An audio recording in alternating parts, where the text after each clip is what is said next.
which is what I've been studying. I was involved in the Cuban Missile Crisis and did a study of nuclear crises as a result of that, because I could see the possibility that by a mistake, a false alarm, an accident, the world could blow up. It came amazingly close to that, horribly close to that in the Cuban Missile Crisis, more than anyone knew in the government even in '62.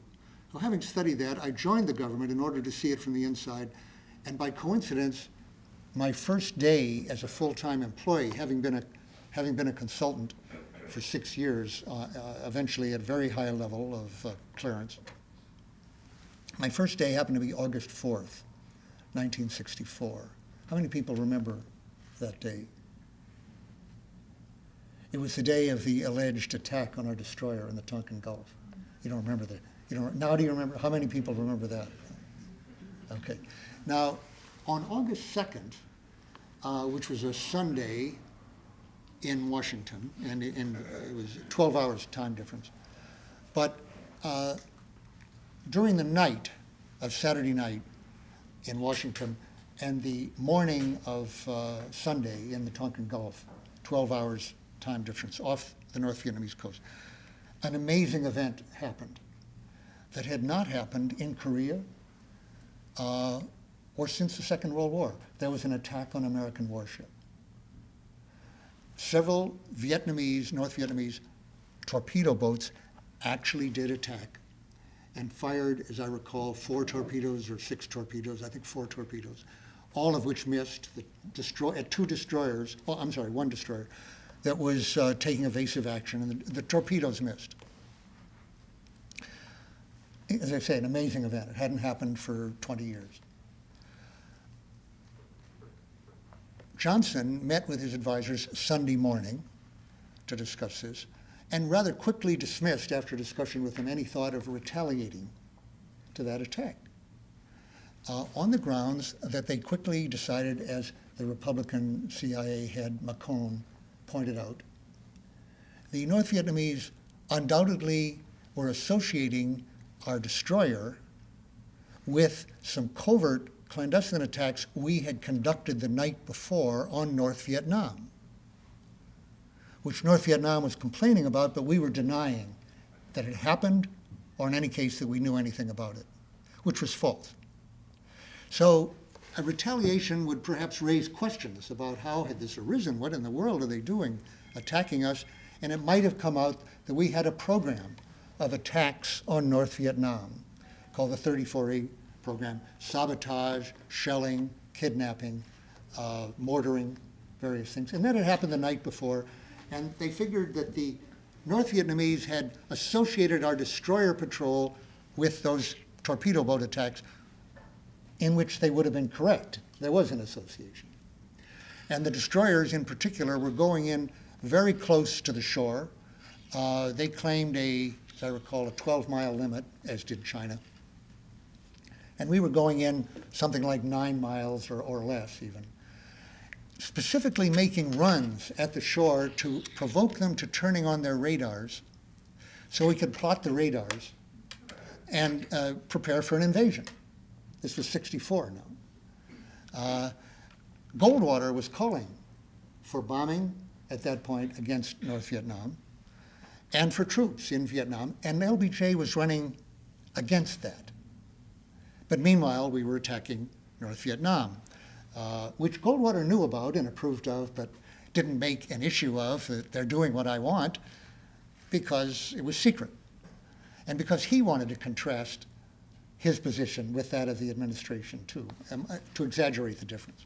Okay, so they quickly moved on from discussion of retaliation, considering that after all we had been in their waters, as they'd claimed, there were the provocative attacks and so forth, and they hadn't hit the destroyer.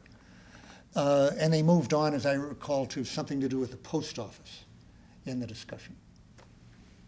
2 days passed, and my first day now on the job was August 4th, by coincidence. And of course, I'd read about this in the papers before that. And I started reading the cables, and I'm sitting at a desk outside my boss's office. I was the special assistant to the Assistant Secretary of Defense for International Security Affairs, former Harvard law professor named John T. McNaughton. And I was to work on Vietnam for him. So he was down the hall at about 9 o'clock with McNamara because early that morning they'd gotten word that the 2 destroyers that Johnson had now sent out, 2 destroyers that were going very close to Vietnamese waters, he doubled the patrol, believed that there was an ambush in preparation. They believed they were being shadowed at some distance by patrol boats. And now this is nighttime in the Tonkin Gulf. A very cloudy night, no moon, no stars, total blackness. But their radar told them that there was, at a great distance, there were some torpedo boats that seemed to be shadowing them. They were shadowing them, they were shadows, as a matter of fact. But they felt there was. So at this point, now there's a second attack, supposedly. McNaughton was down the hall with McNamara picking out bombing targets because the president had already decided that if there was an attack this time, we would hit them. Using bombing plans that had been totally ready in terms of entry points, fuel, timing, everything else, since February of '64. The Joint Chiefs had been urging us to attack strongly since February of '64, soon after Kennedy's death. So he's picking out bombing targets in case there's an attack. And I get the cable run in from the communications center of the Office of Secretary of Defense. A guy literally running, the only time I ever experienced this, handed me, outside McNaughton's empty office, a cable saying from the Commander Herrick of the 2 destroyers, I am under torpedo attack. It was a flash message supposed to get to the recipient within 10 minutes, which was, very extraordinary, highest priority. In fact, it was the only flash messages I ever saw were that day. And minutes later, another cable runs in, and they were also sending them down the hall to McNamara, of course. But I'm getting these almost in real time because it was actually taking a little more than 10 minutes to get there, but I was getting one or every few minutes, the new cable was coming in, so it's sort of the equivalent of watching CNN at that point, which didn't exist. And the next one says, 4 torpedoes, I am taking evasive action, have come at me. 7 torpedoes, 11 torpedoes. We believe we have hits on torpedo boats out here on the radar. We're firing at the torpedoes, et cetera, et cetera. They get up to 21 torpedoes. Now that was very impressive because intelligence had already pointed out that they didn't think there were 21 torpedoes in the North Vietnamese Navy. But, you could have missed some. So this goes on. The action goes on for over an hour. Instead of on Sunday, it had been over in minutes. And then the targets are all picked now. Then a cable comes in at 1:30 that says, in effect, hold everything. Herrick says, all the torpedoes except the first are now in question. We are investigating. The action was over. Minutes later, another one said, it appears that all the torpedoes except the first one were mistaken by an overeager radar man or sonar man actually, who was mistaking the beat of the ship's propeller against our wake as we took evasive action, as incoming torpedoes. Now, he maintained for really 20 years, I think, that there had been one torpedo and that there had been an attack. He believed. He was wrong. There hadn't been. But they finally managed to pin that one down, why he thought that. But even at the time, one took that with a grain of salt because he had been just as sure of the previous 20 torpedoes as of this one. So he did say, recommend no action be taken until we have a chance for reconnaissance in the morning. This was still dark night there. And see if there's any wreckage. We think we've hit some of the boats. We'll look for oil slicks. We'll look for survivors. And see if there is any. And they did that in the morning. They didn't find anything. But meanwhile, the planes were on their way.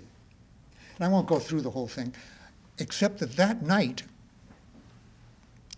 I heard my boss, Secretary McNamara, with my immediate boss, McNaughton, at his side, give a briefing on television following the president's statement, announcing all this to the public. And the president said, and McNamara both said, I'm summarizing now quickly, there was unequivocal evidence of an unprovoked attack on destroyers on routine patrol in international waters. We seek no wider war. This is a one-shot retaliation for this unprovoked, unequivocal attack. I knew on my first night in the Pentagon, I was there all night following these raids. I didn't sleep at all. And I knew that each one of those statements was false. Now, I thought that night there probably had been a raid. I thought that for several days till more evidence came in. The Tonkin Gulf resolution was 3 days later. By that time, the top officials knew there had been no attack. And despite that there was some evidence for it, just as there was some evidence for WMDs in Iraq, but it was wrong.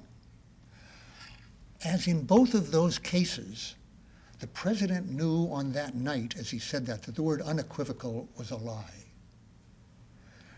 There was evidence that there had been, there was evidence that there hadn't been, but the evidence that there had been could not have been more equivocal. Here's the commander on the spot saying, we don't know what happened, wait till tomorrow and let's look and go over our records and whatnot. Don't take any decisive action here. But that wasn't good enough to explain an attack, that kind of evidence. So they lied, said it was unequivocal.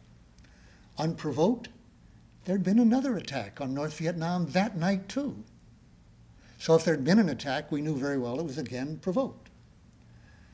Routine patrol, these were intelligence destroyers, destroyers on an intelligence mission, who were deliberately provoking reaction from the North for purposes of a later aggression, and for that purpose going right inside what we knew they claimed as territorial waters.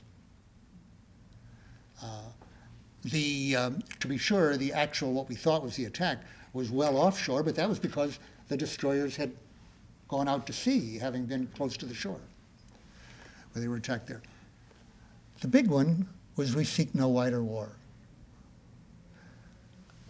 which is what Johnson campaigned on. That was his main mantra of the campaign. Goldwater, madman, aggressor, Major General Reserve in the Air Force, wants to bomb North Vietnam. Johnson, I don't believe in going south, in leaving, and I don't believe in going north.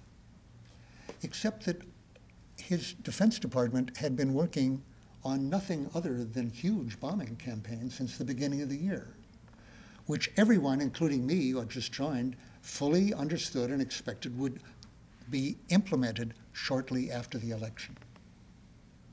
On election day, I spent the day, I didn't, and my colleagues did not vote because we had more important work. We were working on a working group to implement the bombing program. We didn't meet as an interagency group the day before the election because it might have leaked out. We didn't meet the day after the election because there wasn't time. We didn't wait till then. We had to get moving on this. And it didn't actually start till February and March. But because Johnson decided various things came in the way. So here I knew, and one other thing. Having been in Vietnam for the Defense Department in 1961, I had been convinced by advisors there that this was a losing proposition. It was not the place to plant a flag. Remember, everyone I spoke to, like myself, was a Cold Warrior. I knew no one in the Defense Department who was not trying to contain or humiliate or defeat the Soviets somewhere or other. And what was clear if you went to Vietnam was this was not the place to do it. However, I was given the job of working on Vietnam. My boss agreed with me even more. John McNaughton felt stronger than I did. We should be out. We must not go in. This is terrible. But McNamara didn't agree, and he worked for Johnson, and Johnson didn't agree. So we worked at convincing the public by whatever lie or omission was necessary, to do what McNaughton and I believed was a disastrous idea, the bombing of North Vietnam.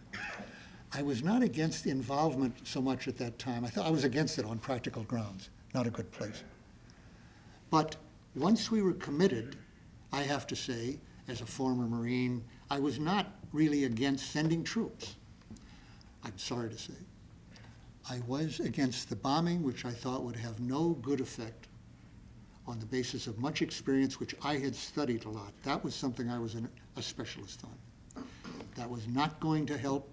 It was going to kill a lot of people and risk war with China, and it was a bad idea. And McNaughton believed that very strongly. But McNamara was for it. So we did our job. Now the question is, we go back to August 4th. I knew that the Congress was being lied into a delegation of power, the Tonkin Gulf Resolution. They thought they were just endorsing a one-shot retaliation to an attack which they didn't know had not occurred. They did not believe, the Democratic Congress now, they did not believe they were endorsing a widening of the war. They thought that was Goldwater's policy. But as I heard Mort Saul once say here at the Hungry Eye in San Francisco, in fact, he said, when I was at UC, he wasn't actually at UC, but this was his shtick. He said, when I was at UC, all my radical friends told me that if I didn't vote, no, my Democratic friends, if I didn't vote for Johnson, because he was too radical for that, if I didn't vote for Johnson, we'd be bombing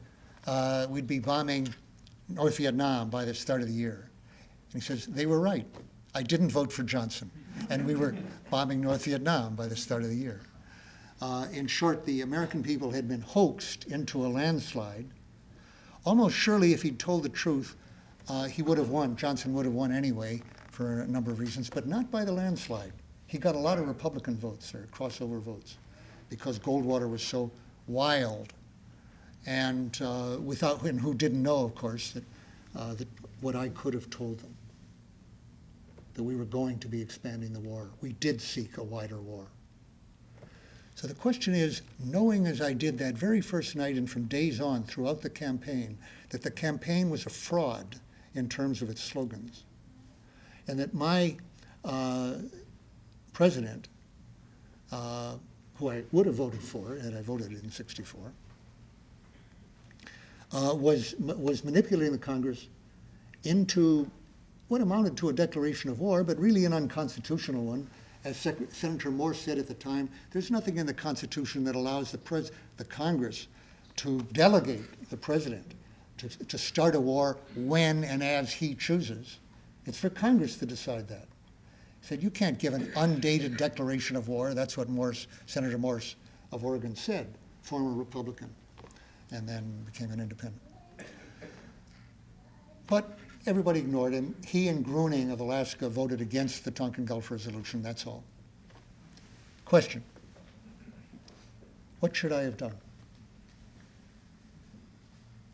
Now, I ask that question sometimes to audiences, but I'm serious here. Let me ask it. You people are not as old as I am, but old enough to live through that period, most of you, and thoughtful, and Republicans, that perspective.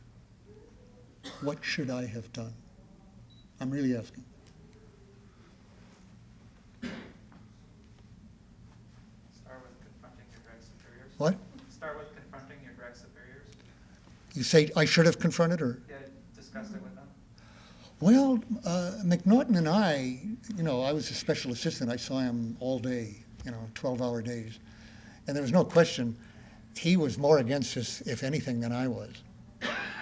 But, we did our job. What we did do was do our job. Was that the right thing to do, or should we have thought of some alternative? I know for military officers, the ethic is in that situation that you're supposed to challenge privately the order. And if the order stands, you're supposed to resign your commission if you feel you can't carry out the order ethically. Did you think there was a similar ethic in the Defense Department with the civilian leadership in that situation that there is in the military? The military doesn't resign a whole lot. They retire. They retire when their retirement comes due at 20 years or 30 years. Sometimes they retire early. But if you describe that as a military ethic, that's what you should do. Let me tell you, the Iraq War was undertaken by a high command, not one of whom believed that this was in the interest of the United States. If anybody can name a 2, 3, or 4-star general who believed that we should invade Iraq, I'd like to hear the name. I don't think there was one. They thought it would be a disaster. But it got done. And that was the same in Vietnam. Now, I'm not pointing, that's what happens. Now, how about the Defense Department? Let me just say, you've heard what I did do. I did my job as I conceived it. I helped them. I helped McNamara on certain approaches which I thought were very misleading and weren't right. Remember, I'm not saying I was strongly against the war. I could go either way, but I didn't know that much about it. I didn't think I was an expert on Vietnam. I tended to think it was not a good idea, but I didn't trust my own judgment very much. So if the president wanted to go, like Suez, if the president wanted to go in Vietnam, all right, I could do that. I thought the bombing campaign was going to be a disaster, was really bad. But I did what McNamara wanted me to do. I could go into the detail.